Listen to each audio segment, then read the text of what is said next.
দুনিয়াতে যারা অর্থনৈতিক কষ্টে অভাবে আছে, ধনীদেরকে দেখলে মন ছোট করে, আফসোস করে, হাসরের ময়দানে চিত্র হবে ঠিক উল্টা। ধনীরা গরিবদেরকে দেখে আফসোস করবে, কেন যে আমি গরিব হলাম না, কেন যে আমি অর্থের ভিখারি হলাম না, কেন যে আমার সম্পত্তি না থাকতো, এটাই ভালো হতো। জগৎ জিজ্ঞেস করে কেন, কই দেখ কোম্পানির মালিক এখনো হিসাব দিচ্ছে, দারোয়ান হিসাব দিয়ে 500 বছর আগে আল্লাহর রহমত নিয়ে জান্নাতে চলে গেছে। দুনিয়াতে ধনীরা খুশি, হাসরের ময়দানে গরিবরা খুশি।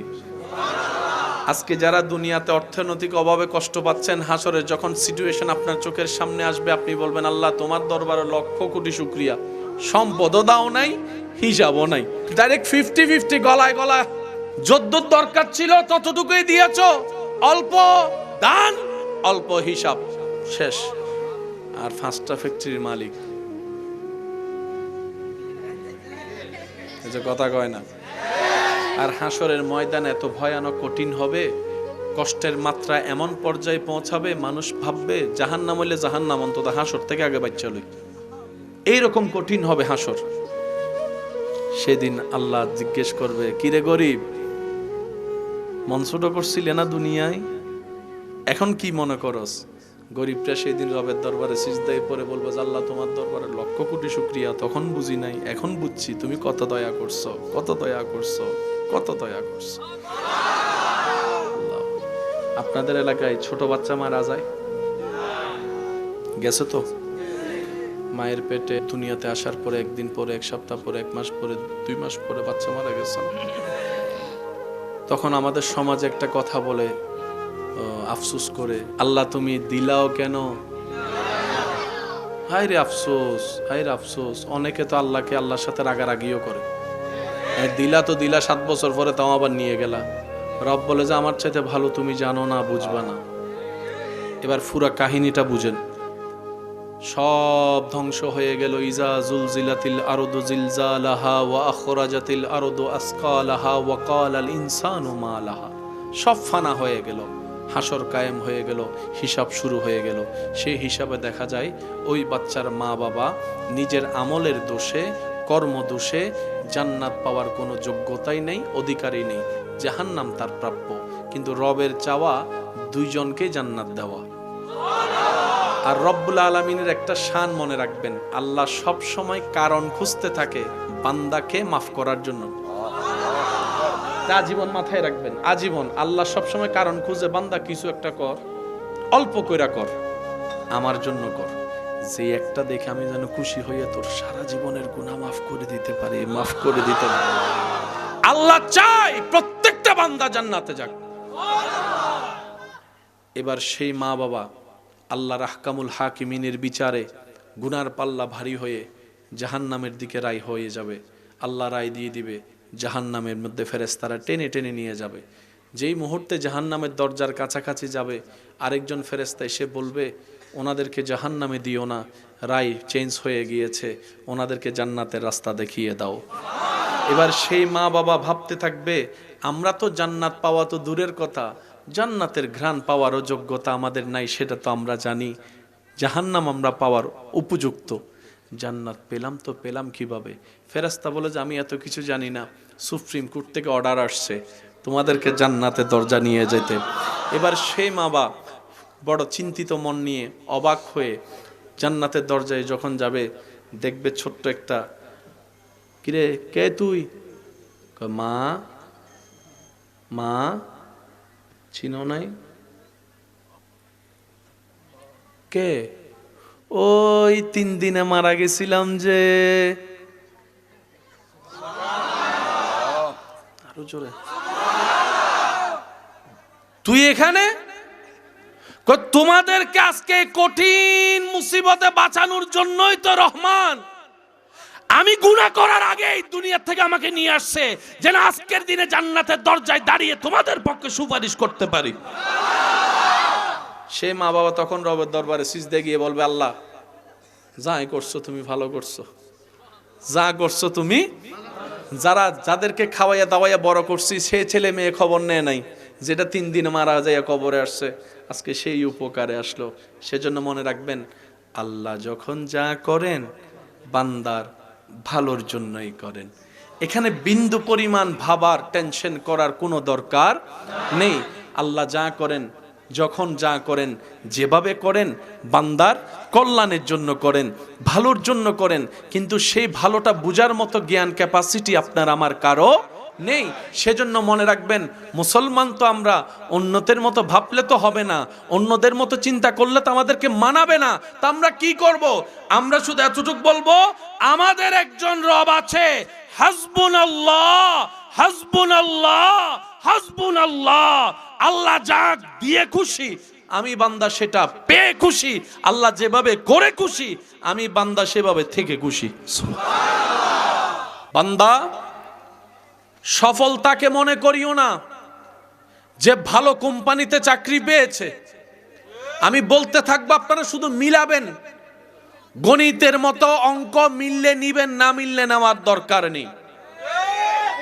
রব বলে, বান্দা ভালো কোম্পানিতে কাউকে চাকরি পেতে দেখলে সফলতার উচ্চ শিখরে পৌঁছাই গিয়েছে, এই কল্পনা করে তুমি ব্যর্থ হিসেবে মন ছোট করিও না।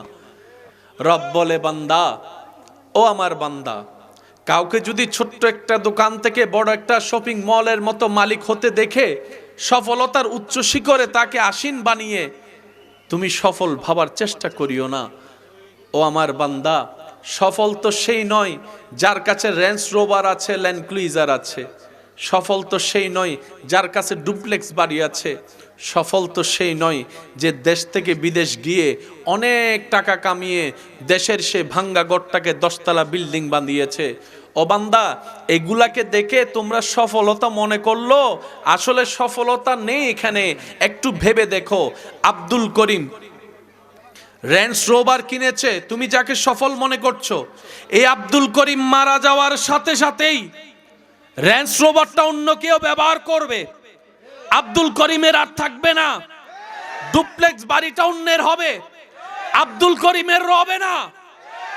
ওই বিদেশের ডলারগুলা অন্য কেউ মালিকানা দাবি করবে, আব্দুল করিমের আর মালিকানায় থাকবে না। এমনকি নিজের খরিদাকৃত জায়গায় যে ঘর বেঁধেছে, আব্দুল করিম মারা গেলে তার লাশটা পর্যন্ত ঘরের ভিতর রাখবে না, উঠানের মধ্যে ফালাই রাখবে, উঠানের মধ্যে ফালাই রাখবে। তা আব্দুল করিমের তো গাড়িও রইল না, বাড়িও রইল না, ডলারও রইল না, জমিনও রইল না। তা আব্দুল করিমের কি আছে? রব বলে, এটাই তো বুঝাতে চাই, যার কাছে ঈমান আছে, নেক আমলের পাহাড় আছে, আদব আছে, ভদ্রতা আছে, মহাব্বত আছে, সুন্দর একটা বড় মন আছে, পবিত্র চিন্তা আছে, সেই হচ্ছে দুনিয়া আখিরাতের সফল। সুবহান। সামনের জনকে নেককার ভাববেন, নিজেকে গুনাহগার মনে করবেন। আপনি যত আপনার জায়গা থেকে রবের 1000 ধরনের নিয়ামত পাওয়ার পরও নিজেকে মাটির সাথে মিশাই দিতে থাকবেন, আপনার রব দয়া করে আপনাকে সমাজে, এলাকায়, দেশে ওই মাটি থেকে তুলে চেয়ারের সম্মানের আসনে বসায় দিবেন। যে নিজে থেকে চেয়ারে বসতে চায়, রব তাকে সে চেয়ারে বেশি দিন বসতে দেয় না। চোখ খুললে ডানা বামে দেখলেই অঙ্ক মিল খুঁজে পেয়ে যাবেন। যে নিজে থেকে মাটিতে বসতে চায়, সমাজের চেয়ারে বসায় দেয়। এবার সফল হতে চায় নাকি ব্যর্থ হতে চায়? ফেল হতে চায় না পাস হতে চায়? আওয়াজ দিয়ে বলেন, ফেল হতে চায় না পাস হতে চায়? জাহান্নাম চাই না জান্নাত চাই? বেইজ্জত চাই না ইজ্জত চাই? অশান্তি চাই না শান্তি চাই? এবার যাই আপনার আমার চাওয়া, আওয়াজ দিয়ে বলুন, সব আশা পূরণ করতে যিনি পারেন তিনি কে? সব চাওয়া যিনি পূরণ করে দিতে পারেন তিনি কে? সে আল্লাহ পাক বলে, বান্দা আমি সব দিব তোরে, কারণ আমি সব বানাইছি তোদের জন্য। আমি আল্লাহর শান্তির দরকার নাই, শান্তি তোদের দরকার। আমি আল্লাহর ঘুমের দরকার নাই, ঘুম তোদের দরকার। আমি আল্লাহর খাবারের দরকার, খাবার তোদের দরকার। তো তোদের যা দরকার সব আমার কাছে আছে, আমি রব দিতে রাজি। তবে তোর টাইমে দিব না। এই প্যাঁচগুলো না বুঝার কারণে অনেকে আপনারা আমরা ডিপ্রেশনে চলে যায়। দিয়েছেনও যিনি, দিবেনও তিনি, কিন্তু সময় আপনার আমার নির্ধারিত নয়, সময়টা উনি নির্ধারণ করবেন। কোন সালের কোন মাসের কোন তারিখ কি বার আপনি কোন টাইমে কি পাইলে ভালো হবে সেটা উনি জানেন। রব বলে যে বান্দা, না পাইলে অস্থির হইস না, না পাইলে মন খারাপ করিস না, তুই মনে বিশ্বাস রাখবি আমার একজন এমন মালিক আছে যার ভান্ডারে কোনো কমতি নাই। তিনি দিতে কিপটামিও করে না, তিনি জানেন অতীত বর্তমান ভবিষ্যৎ। সুতরাং আমার ভরসা বিশ্বাস আমার রবের উপরে ছেড়ে দিলাম, জীবন্তরী রবের নামে ছেড়ে দিলাম। রব বলে যেই বান্দা নিজের ইচ্ছায় নিজের চাওয়া পাওয়া স্বপ্ন ইচ্ছাকে কুরবানি দেয়, আমি রবের সন্তুষ্টির কারণে নামে আমি আল্লাহ তার জীবন্তরী কখনো ডুবতে দিই না, শান্তিময়ভাবে এগিয়ে দিই জান্নাত পর্যন্ত। সুবহান আল্লাহু আকবার। ইয়া রাসূলুল্লাহ, উচ্চ আওয়াজ একবার বলেন মারহাবা। কথাগুলো কি মাথায় থাকবে ইনশাআল্লাহ? তো বলি মাথায় থাকবে ইনশাআল্লাহ।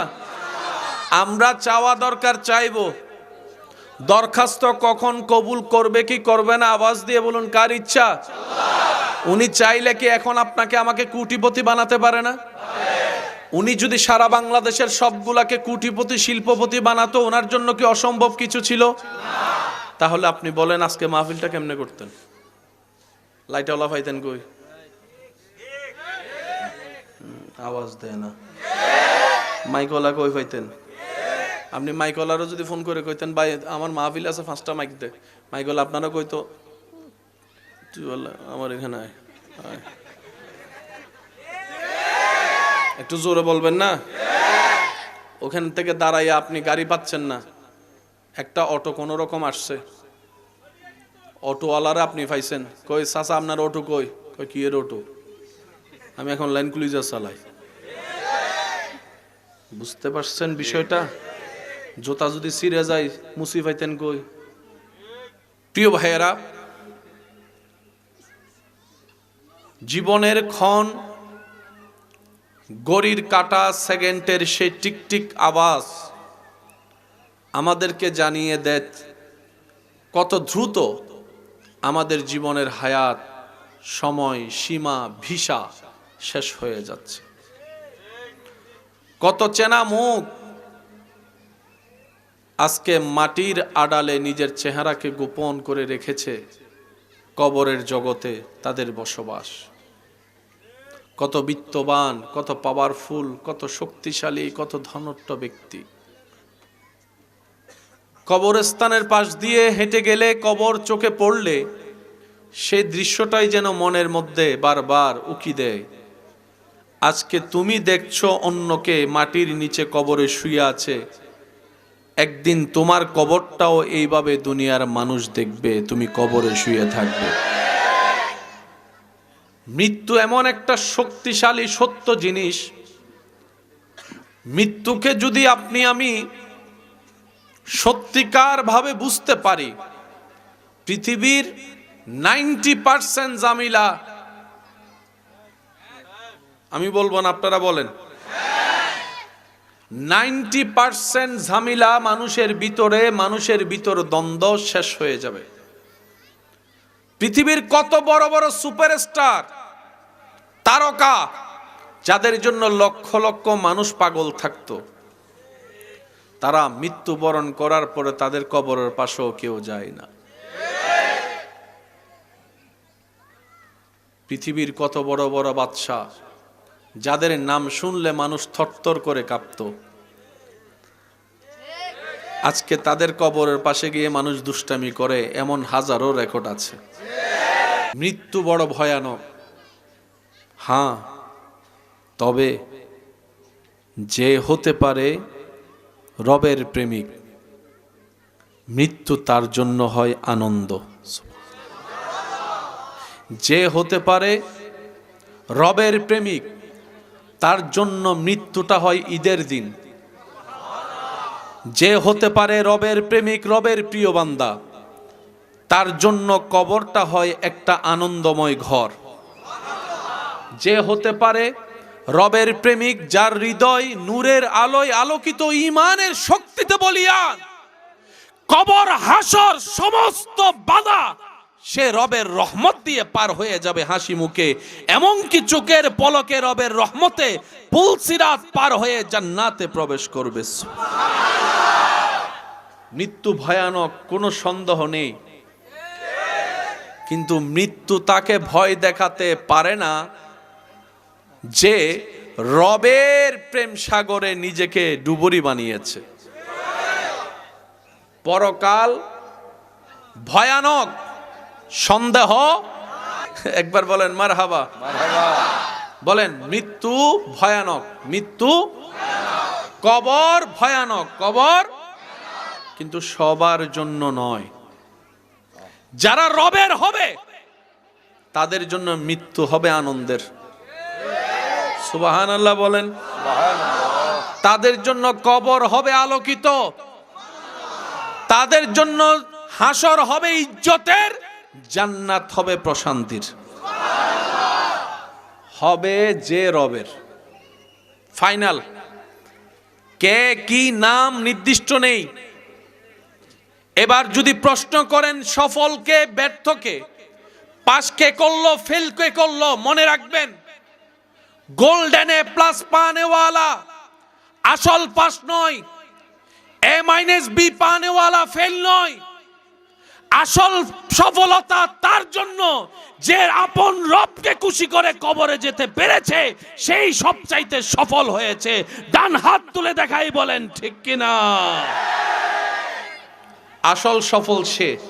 আর যে রবকে খুশি করতে পারে নাই, সে পৃথিবীতে গোল্ডেন এ প্লাস পাইও ফেল। বলেন না, সে গোল্ডেন এ প্লাস পাইও আর পরীক্ষার খাতায় যে বি পাই নাই, কিন্তু রবের প্রিয় বান্দা হিসেবে গোল্ডেন এ প্লাস পাইছে। আল্লাহ তাআলা এই ইঙ্গিতটাই কোরআনের মধ্যে দিয়েছেন, কাদ আফলাহা মান যাক্কাহা। বান্দা, সফলতাকে মনে করিও না যে ভালো কোম্পানিতে চাকরি পেয়েছে। আমি বলতে থাকবো, আপনারা শুধু মিলাবেন। গণিতের মতো অঙ্ক মিললে নিবেন, না মিললে নেওয়ার দরকার নেই।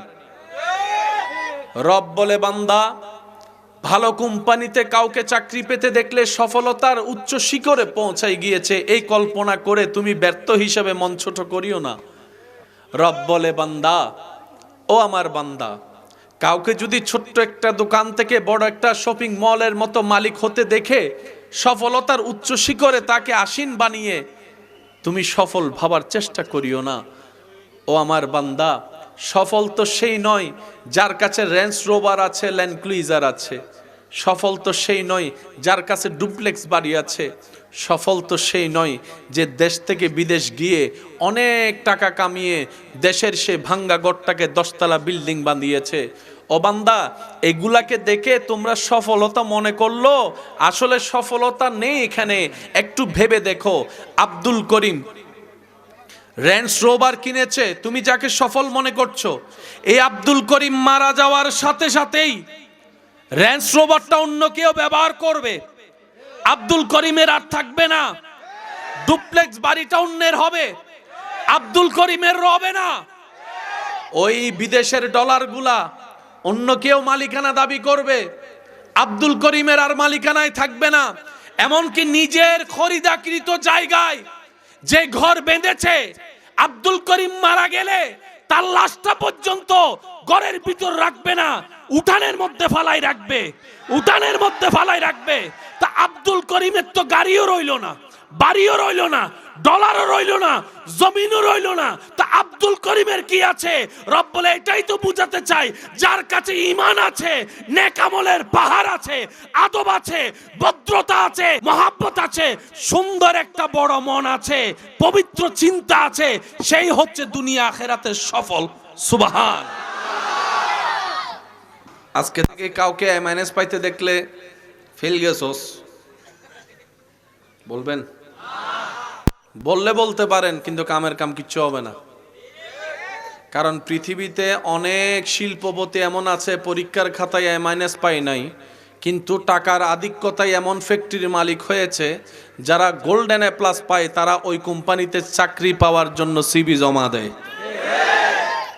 গোল্ডেন A+ পানেওয়ালা সিভি জমা দিচ্ছে কার ফ্যাক্টরিতে? যে ফ্যাক্টরির মালিক A- ভালো করে পায়। এবার বলেন সফলকে?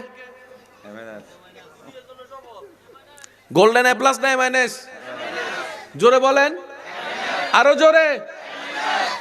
মনে রাখবেন পৃথিবীতে যত দার্শনিক আছে ওনাদের রেজাল্ট কত? কথা বলেন না রে ভাই। যত আবিষ্কারক আছে, লাইটের আবিষ্কারক, ক্যামেরার আবিষ্কারক, মাইকের আবিষ্কারক, এই আবিষ্কারক, সেই আবিষ্কারক, সেজন্য কখনো কাউকে সার্টিফিকেটার বলে বলিয়ান হয়ে কাউকে মূর্খ ভাবার চেষ্টা করতে নেই। আল্লাহ কাকে দিয়ে কি করাই নেই কেউ বলতে পারে। সেজন্য সফলতার একটা প্রধান চাবি হচ্ছে নিজের সামনে যে জন থাকবে তাকেই উত্তম ভাববেন, সামনের জনকে বেটার মনে করবেন, সামনের জনকে নেককার ভাববেন, নিজেকে গুনাহগার মনে করবেন। আপনি যত আপনার জায়গা থেকে রবের হাজার ধরনের নিয়ামত পাওয়ার পরও নিজেকে মাটির সাথে মিশাই দিতে থাকবেন, আপনার রব দয়া করে আপনাকে সমাজে, এলাকায়, দেশে ওই মাটি থেকে তুলে চেয়ারের সম্মানের আসনে বসায় দিবেন। যে নিজে থেকে চেয়ারে বসতে চায় রব তাকে সে চেয়ারে বেশি দিন বসতে দেয় না। চোখ খুললে ডানা বামে দেখলেই অঙ্ক মিল খুঁজে পেয়ে যাবেন। যে নিজে থেকে মাটিতে বসতে চায় সমাজের চেয়ারে বসায় দেয়। আমার যুবক ভাইদের কি কষ্ট হচ্ছে? আপনার একটু আওয়াজ দিতে হবে, না হয় আমি মনে করবো শুধু দেহটা আছে, মনটা অন্যদিকে চলে গেছে। হ্যাঁ, মন আছে তো? মন আছে তো? যাদের মনোযোগ আছে তারা একবার বলেন মারহাবা, আর একটু জোরে বলেন মারহাবা। এবার সফল হতে চাই নাকি ব্যর্থ হতে চাই? ফেল হতে চাই না পাস হতে চাই? আওয়াজ দিয়ে বলেন, ফেল হতে চাই না পাস হতে চাই? জাহান্নাম চাই না জান্নাত চাই? বেইজ্জত চাই না ইজ্জত চাই? অশান্তি চাই না শান্তি চাই? এবার যাই আপনার আমার চাওয়া, আওয়াজ দিয়ে বলুন, সব আশা পূরণ করতে যিনি পারেন তিনি কে?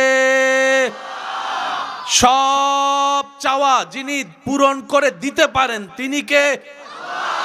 সে আল্লাহ পাক বলে, বান্দা আমি সব দিব তোরে, কারণ আমি সব বানাইছি তোদের জন্য। আমি আল্লাহর শান্তির দরকার নাই, শান্তি তোদের দরকার। আমি আল্লাহর ঘুমের দরকার নাই, ঘুম তোদের দরকার। আমি আল্লাহর খাবারের দরকার, খাবার তোদের দরকার। তো তোদের যা দরকার সব আমার কাছে আছে, আমি রব দিতে রাজি, তবে তোর টাইমে দিব না। এই প্যাঁচগুলো না বুঝার কারণে অনেকে আপনারা আমরা ডিপ্রেশনে চলে যায়। দিয়েছেনও যিনি, দিবেনও তিনি, কিন্তু সময় আপনার আমার নির্ধারিত নয়। সময়টা উনি নির্ধারণ করবেন। কোন সালের কোন মাসের কোন তারিখ কি বার আপনি কোন টাইমে কি পাইলে ভালো হবে সেটা উনি জানেন। সেজন্য রব বলে যে বান্দা, না পাইলে অস্থির হইস না, না পাইলে মন খারাপ করিস না, তুই মনে বিশ্বাস রাখবি আমার একজন এমন মালিক আছে যার ভান্ডারে কোনো কমতি নাই। তিনি দিতে কিপটামিও করে না, তিনি জানেন অতীত বর্তমান ভবিষ্যৎ। সুতরাং আমার ভরসা বিশ্বাস আমার রবের উপরে ছেড়ে দিলাম, জীবন্তরী রবের নামে ছেড়ে দিলাম। রব বলে, যেই বান্দা নিজের ইচ্ছায় নিজের চাওয়া পাওয়া স্বপ্ন ইচ্ছাকে কুরবানি দেয় আমি রবের সন্তুষ্টির কারণে নামে আমি আল্লাহ তার জীবন্তরী কখনো ডুবতে দিই না, শান্তিময় ভাবে এগিয়ে দিই জান্নাত পর্যন্ত। সুবহান আল্লাহু আকবার, ইয়া রাসূলুল্লাহ। উচ্চ আওয়াজ একবার বলেন মারহাবা। কথাগুলা কি মাথায় থাকবে? ইনশাআল্লাহ তো বলি, মাথায় থাকবে ইনশাআল্লাহ। আমরা চাওয়া দরকার চাইবো, দরখাস্ত কখন কবুল করবে কি করবে না আওয়াজ দিয়ে বলুন কার ইচ্ছা? উনি চাইলে কি এখন আপনাকে আমাকে কোটিপতি বানাতে পারে না? উনি যদি সারা বাংলাদেশের সবগুলাকে কোটিপতি শিল্পপতি বানাতো, ওনার জন্য কি অসম্ভব কিছু ছিল? তাহলে আপনি বলেন আজকে মাহফিলটা কেমনে করতেন? লাইট ওলা পাইতেন কই? আওয়াজ দেয় না। মাইকওয়ালা কই পাইতেন? আপনি মাইকওয়ালারও যদি ফোন করে কইতেন ভাই আমার মাহফিল আছে 5টা মাইক দে, মাইকওয়ালা আপনারা কইতো তুই বল আমার এখানে আয়, একটু জোরে বলবেন না? ওখান থেকে দাঁড়াইয়া আপনি গাড়ি পাচ্ছেন না, একটা অটো কোন রকম আসছে, অটোওয়ালারে আপনি পাইছেন, কই চাচা আপনার অটো কই? কই কি এর অটো? আমি এখন লাইন ক্লুজার চালাই। বুঝতে পারছেন বিষয়টা? জোতা যদি ছিঁড়ে যায় মুসি পাইতেন কই? তাহলে সবাইরে যদি কোটিপতি বানাইতো জিনিসটা কি ঠিক হতো? কখনো ঠিক হতো? দুনিয়াতে যারা অর্থনৈতিক কষ্টে অভাবে আছে, ধনীদেরকে দেখলে মন ছোট করে, আফসোস করে। হাসরের ময়দানে চিত্র হবে ঠিক উল্টা। ধনীরা গরিবদেরকে দেখে আফসোস করবে, কেন যে আমি গরিব হলাম না, কেন যে আমি অর্থের ভিখারি হলাম না, কেন যে আমার সম্পত্তি না থাকতো, এটাই ভালো হতো। জগৎ জিজ্ঞেস করে কেন? কয় দেখ কোম্পানির মালিক এখনো হিসাব দিচ্ছে, দারোয়ান হিসাব দিয়ে 500 বছর আগে আল্লাহর রহমত নিয়ে জান্নাতে চলে গেছে। দুনিয়াতে ধনীরা খুশি, হাসরের ময়দানে গরিবরা খুশি। আজকে যারা দুনিয়াতে অর্থনৈতিক অভাবে কষ্ট পাচ্ছেন, হাসরের যখন সিচুয়েশন আপনার চোখের সামনে আসবে, আপনি বলবেন আল্লাহ তোমার দরবারে লক্ষ কোটি শুকরিয়া, সম্পদও দাও নাই, হিসাবও নাই, ডাইরেক্ট 50-50 গলায় গলায় যদ্দূর দরকার ছিল ততটুকুই দিয়েছো, অল্প দান অল্প হিসাব, শেষ। আর 5টা ফ্যাক্টরির মালিক, এই যে কথা কয় না। আর হাসরের ময়দান এত ভয়ানক কঠিন হবে, কষ্টের মাত্রা এমন পর্যায়ে পৌঁছাবে মানুষ ভাববে জাহান্নাম হইলে জাহান্নাম অন্তত হাসর থেকে আগে বাচ্চা লই, এইরকম কঠিন হবে হাসর। সেদিন আল্লাহ জিজ্ঞেস করবে কিরে গরিব, মন ছোট করছিলে না দুনিয়ায়, এখন কি মনে করস? গরিবটা সেদিন রবের দরবারে সিজদায় পড়ে বলবে আল্লাহ তোমার দরবারে লক্ষ কোটি শুকরিয়া, তখন বুঝি নাই এখন বুঝছি তুমি কত দয়া করছো, কত দয়া করছো, কত দয়া করছো। আল্লাহ। আপনাদের এলাকায় ছোট বাচ্চা মারা যায়? গেছে তো? মায়ের পেটে দুনিয়াতে আসার পরে একদিন পরে, এক সপ্তাহ পরে, 1 মাস পরে, 2 মাস পরে বাচ্চা মারা গেছে না? তখন আমাদের সমাজে একটা কথা বলে, আফসোস করে, দিছো কেন? আপনারা কি জিন্দা আছেননি? জিন্দা থাকলে উত্তর দিন, মরে গেলে আর কেমনে দিবেন? আল্লাহ তুমি দিলাও কেন? হায় রে আফসোস, হায় রে আফসোস। অনেকে তো আল্লাহকে আল্লাহর সাথে রাগারাগিও করে, দিলা তো দিলা 7 বছর পরে তাও আবার নিয়ে গেলা। রব বলে যে আমার চাইতে ভালো তুমি জানো না, বুঝবা না। এবার পুরা কাহিনীটা বুঝেন। সব ধ্বংস হয়ে গেল। ইজা জুলজিলাতিল আরদু জিলজালাহা ওয়া আখরাজাতিল আরদু আসকালাহা ওয়া ক্বালাল ইনসানু মা লাহা। সব ফানা হয়ে গেল, হাসর কায়েম হয়ে গেল, হিসাব শুরু হয়ে গেল। সেই হিসাবে দেখা যায় ওই বাচ্চার মা বাবা নিজের আমলের দোষে, কর্ম দোষে জান্নাত পাওয়ার কোনো যোগ্যতাই নেই, অধিকারই নেই। জাহান্নাম তার প্রাপ্য, কিন্তু রবের চাওয়া 2 জনকে জান্নাত দেওয়া। আর রব্বুল আলামিনের একটা শান মনে রাখবেন, আল্লাহ সব সময় কারণ খুঁজতে থাকে বান্দাকে মাফ করার জন্য। আজীবন মাথায় রাখবেন, আজীবন আল্লাহ সব সময় কারণ খুঁজে, বান্দা কিছু একটা কর, অল্প কইরা কর, আমার জন্য কর, যে একটা দেখে আমি যেন খুশি হয়ে তোর সারা জীবনের গুনাহ মাফ করে দিতে পারি, মাফ করে দিতে পারি। আল্লাহ চায় প্রত্যেকটা বান্দা জান্নাতে যাক। এবার সেই মা বাবা আল্লাহর আহকামুল হাকিমিনের বিচারে গুনার পাল্লা ভারী হয়ে জাহান্নামের দিকে রায় হয়ে যাবে। আল্লাহ রায় দিয়ে দিবে, জাহান্নামের মধ্যে ফেরেশতারা টেনে টেনে নিয়ে যাবে। যেই মুহূর্তে জাহান্নামের দরজার কাছাকাছি যাবে, আরেকজন ফেরেশতা এসে বলবে ওনাদেরকে জাহান্নামে দিও না, রায় চেঞ্জ হয়ে গিয়েছে, ওনাদেরকে জান্নাতের রাস্তা দেখিয়ে দাও। এবার সেই মা বাবা ভাবতে থাকবে, আমরা তো জান্নাত পাওয়া তো দূরের কথা, জান্নাতের ঘ্রাণ পাওয়ারও যোগ্যতা আমাদের নাই, সেটা তো আমরা জানি। জাহান্নাম আমরা পাওয়ার উপযুক্ত, জান্নাত পেলাম তো পেলাম কিভাবে? ফেরেশতা বলে যে আমি এত কিছু জানি না, সুপ্রিম কোর্ট থেকে অর্ডার আসছে তোমাদেরকে জান্নাতের দরজা নিয়ে যেতে। এবার সেই মা বাবা বড় চিন্তিত মন নিয়ে অবাক হয়ে জান্নাতের দরজায় যখন যাবে, দেখবে ছোট্ট একটা, কিরে কে তুই? মা, মা চিনো নাই? কে? ওই 3 দিনে মারা গেছিলাম যে। আরো জোরে। তুই এখানে? তোমাদেরকে আজকে কঠিন মুসিবতে বাঁচানোর জন্যই তো রহমান আমি গুনাহ করার আগে এই দুনিয়া থেকে আমাকে নিয়ে আসছে, যেন আজকের দিনে জান্নাতের দরজায় দাঁড়িয়ে তোমাদের পক্ষে সুপারিশ করতে পারি। সে মা বাবা তখন রবের দরবারে সিজদায় গিয়ে বলবে, আল্লাহ যাই করছো তুমি ভালো করছো, যা করছো তুমি। যাদেরকে খাওয়াইয়া দাওয়াইয়া বড় করছি, সে ছেলে মেয়ে খবর নেয় নাই, যেটা 3 দিনে মারা যায় কবরে আসছে, আজকে সেই উপকারে আসলো। সেজন্য মনে রাখবেন, আল্লাহ যখন যা করেন বান্দার ভালোর জন্যই করেন। এখানে বিন্দু পরিমাণ ভাবার টেনশন করার কোনো দরকার নেই। আল্লাহ যা করেন, যখন যা করেন, যেভাবে করেন বান্দার কল্যাণের জন্য করেন, ভালোর জন্য করেন। কিন্তু সেই ভালোটা বুঝার মতো জ্ঞান ক্যাপাসিটি আপনার আমার কারো নেই। সেজন্য মনে রাখবেন, মুসলমান তো আমরা, অন্যদের মতো ভাবলে তো হবে না, অন্যদের মতো চিন্তা করলে তো আমাদেরকে মানাবে না। তা আমরা কি করব? আমরা শুধু এতটুকু বলবো, আমাদের একজন রব আছে, হাসবুনাল্লাহ হাসবুনাল্লাহ হাসবুনাল্লাহ। আল্লাহ যা দিয়ে খুশি আমি বান্দা সেটা পেয়ে খুশি, আল্লাহ যেভাবে করে খুশি আমি বান্দা সেভাবে থেকে খুশি। আর টেনশন। করোনাকালীনের সময় আপনারা জিন্দা ছিলেন তো?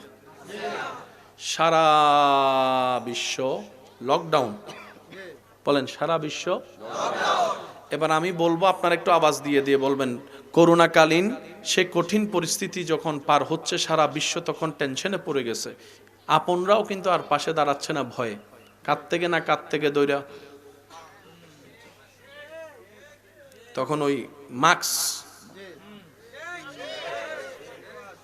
বন্ধু বন্ধুর সাথেও হাত মিলাতে, আর যে কেউ একটু কাছে আসলে 3 ফিট দূরে যা, কয় আয় দোস্ত একটু বুগাই, 3 ফিট দূরে যা। আর যদি করাও লাগে তাহলে একটা কাজ কর, এই স্যানিটারি কর, আগে ভালো করে কর।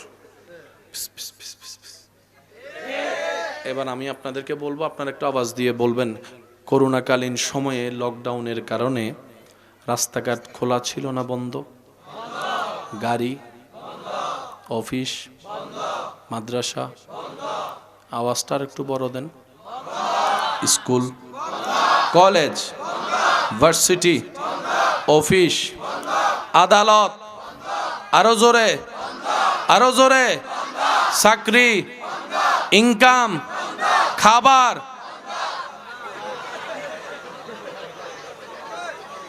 খাবার, খাবার চলছে নাকি বন্ধ? খাবার এখন মনে হয় ডেলি কয় বেলা? এখন করোনাকালীন মনে হয় 1 বেলা ছিল।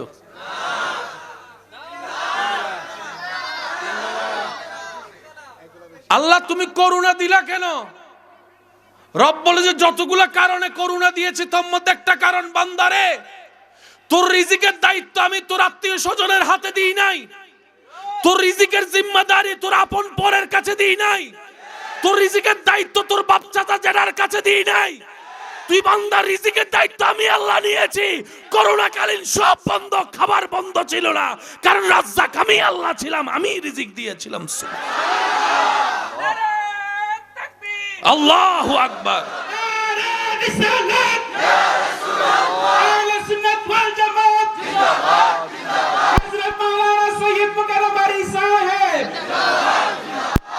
ইমানদার ভাইরা বলে, খাবারের জন্য বাজারে যাওয়ার দরকার আছে না? বাজার করার জন্য টাকার দরকার, টাকার জন্য চাকরি ব্যবসা কাজের দরকার, কাজ করার জন্য পরিবেশের দরকার। করোনাকালীন তো সব বন্ধ, ইনকামও বন্ধ, খাবার বন্ধ।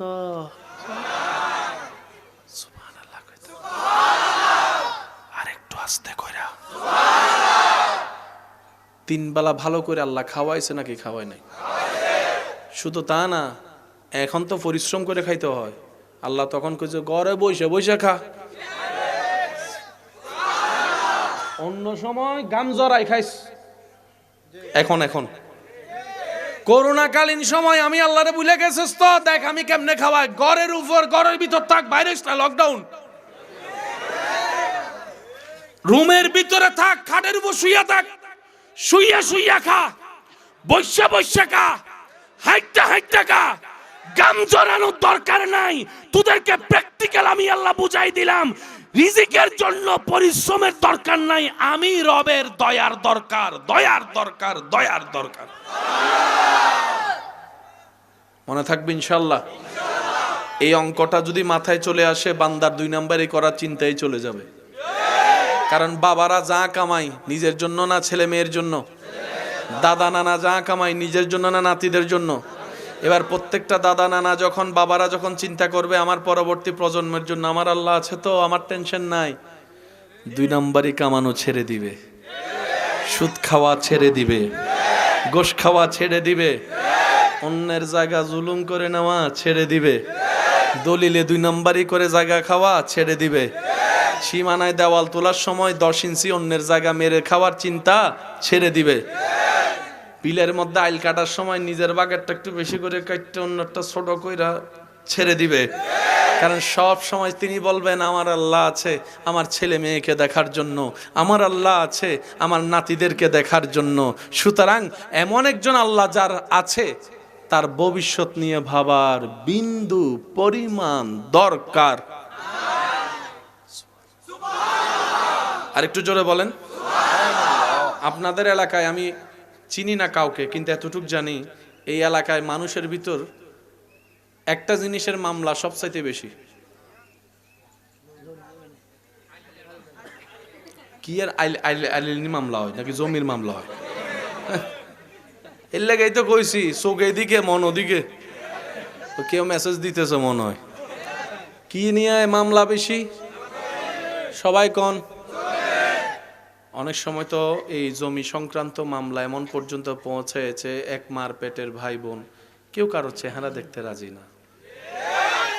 এই ভাইরাসটা বাড়তে বাড়তে এমন হয়েছে, তাদের ছেলে মেয়েও একজন আরেকজনের সাথে এখন সম্পর্ক রাখতে রাজি না। কারো বিয়েতে এখন কেউ যায় না। অনেক আছে ফুফিকে না, দেখেন বুঝাতে পারছি? টোটাল হিসাবটা করে দেখেন তো, লাভে আছেন নাকি লসে আছেন? আরো জোরে। 1000 লসের একটা লস শুধু আপনাদেরকে বলি। আপনার ছেলের বিয়ে দিবেন, মেয়ের বিয়ে দিবেন, বিয়ের মধ্যে আত্মীয় স্বজন না আসলে কি দেখতে সুন্দর লাগবে? বিয়ে বাড়ির মতো লাগবে? এখানে সব সাজাইছেন, শুধু শ্রোতা কেউ আসে নাই। দেখতে কিরকম লাগে মাহফিল শেষ হওয়ার পর এক নজর দূর থেকে দেখবেন যে মরা বাড়ির মতো ভরে রয়েছে সব। তো যেভাবে আমি আত্মীয়তার সম্পর্ক ছিন্ন করতেছি, একসময় ছেলে মেয়ের বিয়েতে শুধু মেহমান দেখানোর জন্য বাস করে ভাড়া করে মানুষ আনা লাগবে। এই ছাড়া আর কোনো উপায় বলেন, এই ছাড়া আর কোনো উপায়? অনুরোধ করে বলে যায়, এই জাগার মামলা করে কে কি পাইছেন আমি জানি না, তবে এতটুক জানি জুতার তলা ক্ষয় হয়েছে। আমি শুনি নাই। কালো দাড়ি সাদা হইছে, মাথার চুলগুলা সব যাইয়া যাইয়া টাকলা হইছে, রাতের ঘুম হারাম হইছে। আরো জোরে, আরো জোরে। নিজের জন্য আল্লাহ যে অল্প সময় দিয়েছে তার 3 ভাগের 1 ভাগ সময় নষ্ট হয়েছে, সম্পর্ক ছিন্ন হয়েছে। যে জায়গার জন্য মামলা লড়তেছেন এমন টাকা গেছে, এই টাকা দিয়ে আপনি চাইলে অন্য জায়গায় আরো 2 ডবল জায়গা কিনতে পারতেন, সেই জায়গাটার টাকাও শেষ হয়েছে। এবার টোটাল হিসাবে বলেন লাভ না লস? আরো জোরে। তা আপনারা জানি কি বলছিলেন, আমরা কি লস চাই না লাভ চাই? মনে রাখবেন, আল্লাহ এবং রসুলের পথের মধ্যে যে লাভ আছে, পৃথিবীর আর কোথাও সে লাভ আপনি পাবেন না, মানেন আর না মানেন। এটাই সত্য, এটাই বাস্তব, এটাই চিরন্তর। আওয়াজ দিয়ে বলুন ঠিক কিনা? ইমানদার ভাইয়েরা মনোযোগ, কারণ আমরা চলে যাব একদিন। বাবা মনোযোগ আছে তো আপনাদের? এগুলা কি আমাদের সমাজে দরকার আছে না নাই?